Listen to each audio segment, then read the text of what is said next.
കർത്താവെ, മരണത്തിൻ്റെ ഇരുൾ വീണ താഴ്വരയിലൂടെയാണ് നിങ്ങൾ നടക്കുന്നതെങ്കിലും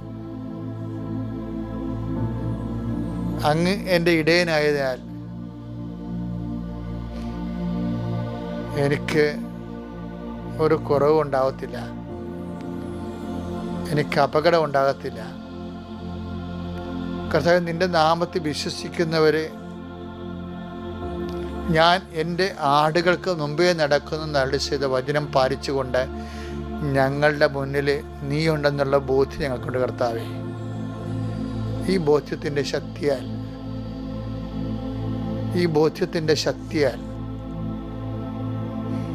അങ്ങനെ മക്കളെ അങ്ങ് ആശീർവദിക്കണമെന്ന് പ്രാർത്ഥിക്കുന്നു.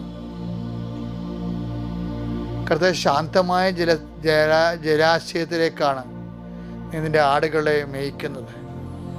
ഇളകാത്ത, ഓളമില്ലാത്ത